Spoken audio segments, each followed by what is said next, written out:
Welcome back. Up to this point, we've played around with some JavaScript types. Only 3 out of 7. Don't worry, we'll get to the rest of them. But there's one problem. How does a program remember things? For example, if we write these pretzels are making me thirsty, and we'll do this, plus we need the exclamation. Okay, I enter that. Okay, I get that. That's good. But if I need to use this again, well, again, I have to write these pretzels are making me thirsty. And imagine you had to do that hundreds of times. That's kind of annoying, right? Computers are supposed to help us, but instead we just keep writing stuff and keep writing stuff. And that's not very efficient, is it? Well, to catch and hold values, JavaScript has something called variables. And variables can be used with the word var. So now if I go var George, so var is for variable, equals these pretzels are making me thirsty, plus exclamation mark. Notice the semicolon here. I'll explain what that does in a bit. I press enter, I get undefined. Let's not worry about that. That doesn't matter for now. And now if I go George, and you'll see that Google Chrome actually helps me and recognizes it. I press enter. These pretzels are making me thirsty. How awesome is that? So we're able to store this value. And obviously this is simple, but imagine this was a long calculation that we had to make and we want to access it. Well, all we need to do now is have George. It's a variable. So now you see in the last video when I said that when we're comparing things, we have to use 3 equals. Well, because when you do 3 equals 3, it's saying assign the number 3 to 3. But there's a rule with variables. With variables, you can't start with numbers. So if I go variable 3 equals 3, I'll get an error. But if I go variable 3 equals 3, well, that's no problem. And variables have a few rules. The rules are, well, it needs to start with a letter. It can end with a number, that's fine. But it needs to start with a letter.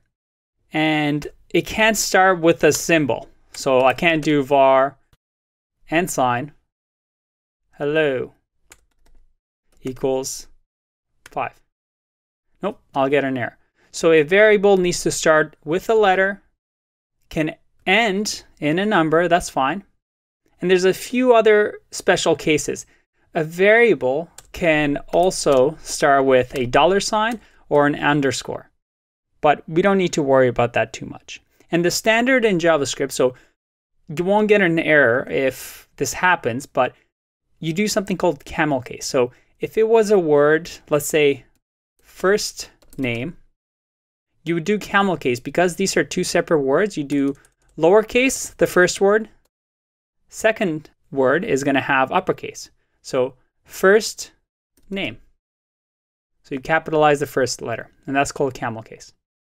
So still not getting what variables are? Well, I'm gonna demonstrate this point further and why we need to store values in a programming language. I'm gonna introduce you to a little cool trick called prompt. And prompt, when I use these brackets and I press enter, look at that. I got something here.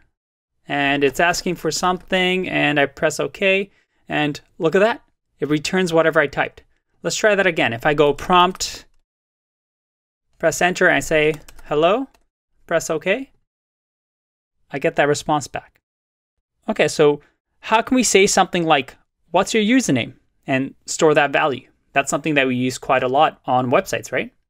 Well, with prompt, you can do prompt opening and closing bracket.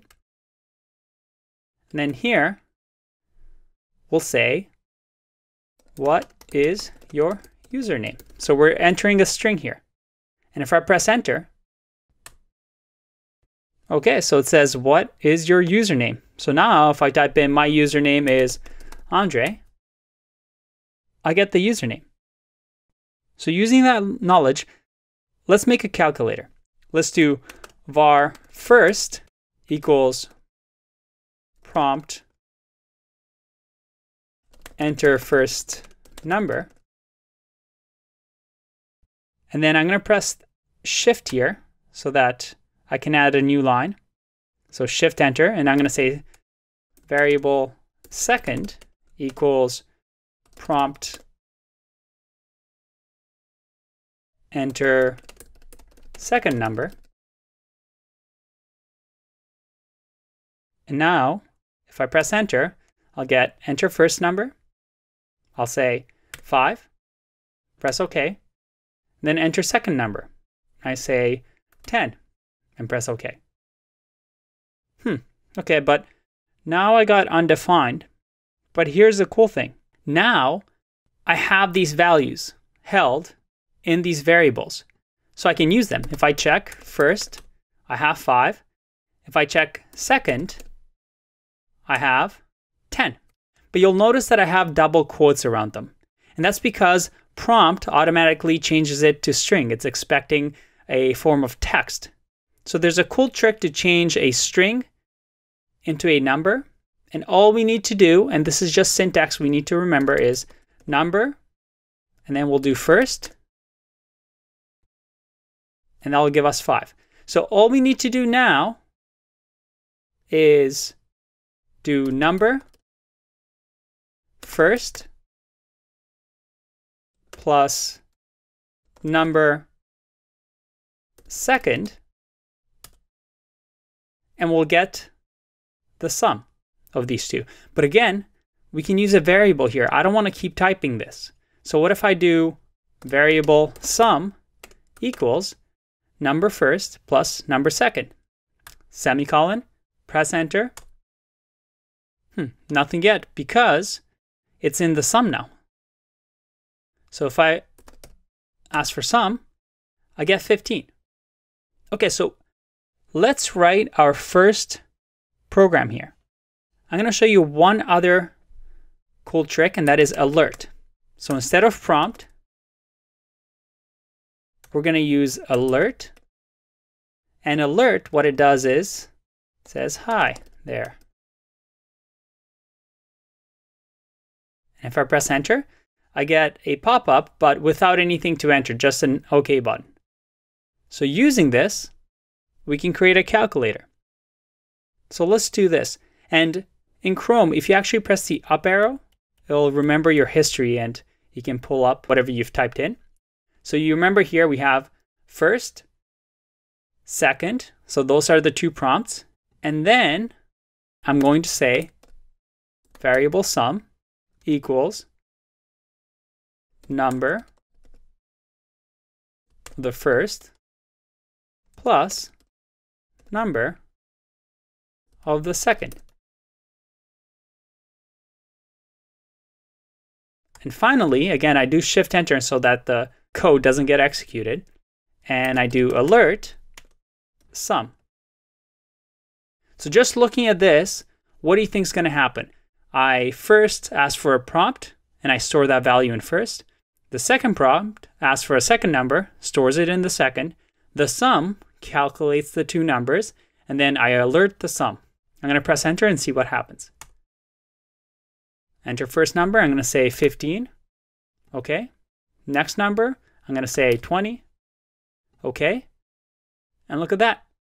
I got 35. That is the answer.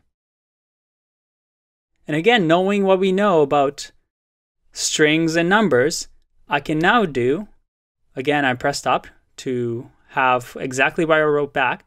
Now I can say within the alert, the sum is, close the bracket, plus sum. So let's see that. If I press enter, I'll go 3 plus 4, the sum is 7. Look at that. Our first program. Variables can hold any JavaScript type. Think of them as little drawers in your desk. So in your desk, you can open up that drawer and put anything you want in there. Your pens, paper, erasers, calculators, and you can close that drawer, and whenever you need a pen or a calculator, you can open that drawer and grab it. And that's what variables are. Now, the one thing that I've kind of omitted and I haven't told you about is this little weird semicolon here. Why do we need it? I mean, we were able to do 3 plus 4 and we didn't see a semicolon. Well, in JavaScript, semicolon means the end of an expression. So what does that mean? A fragment of code that produces a value is called an expression. So any value that's written really is an expression. So if I do 3, well, that's an expression. It produces a value. 3 plus 4 is an expression. In JavaScript, the rule is, and then there are some people actually that don't use semicolons anymore, but the way it was built and the way that it's intended to work is to do 3 plus 4, add a semicolon. Most of the time, if you forget, it'll still work. There's only small cases where it'll break your program, but just to form good habits for now, at the end of each expression, so that is anything we've done so far, add a semicolon, and you'll get used to it. Okay, let's keep going with variables, because they're very interesting. What if I do variable a equals true, because remember, variables can hold anything. So variables can hold booleans, and variables can hold strings, and variables can hold numbers, as we've seen. So we're just going to hold variable a equals true. But now, what if I can access a, but what if I say a equals hello? What do you think will happen if I press A and then enter? Well, I get hello. Because you can reassign a value to A. Because initially, the program thought A equals to true. But then we said, well, A equals hello now. So it discarded the true value, and now A is equal to hello. And we've completely forgotten about true. Okay, another little trick. What happens if I go like this? Does that work, or will I get an error? Let's see. Okay, undefined. I didn't get that red bar. No error. Okay. What if I access the A? Let's see what happens. Well, hello was assigned the last bar, so let's do a different variable. So if I do variable B, which we haven't used before, and I do this, let's see if we can access it. Undefined. B is undefined. And you may have noticed this before, but undefined is our fourth type in JavaScript. And I know it's weird because you're asking yourself, what is undefined? And well, undefined is just one thing in JavaScript. As the name suggests, this means that the variable has not been assigned. So think of it as you'll get undefined if variable password is like this.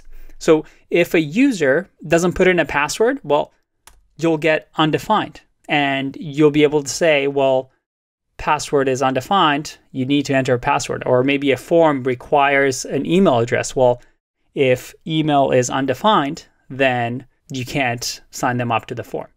So undefined is used when nothing is assigned to a variable. So remember this, just like you can move stuff out of the drawer in your desk and put something else in, variables can be assigned to different things. I can move my pen from one drawer to another.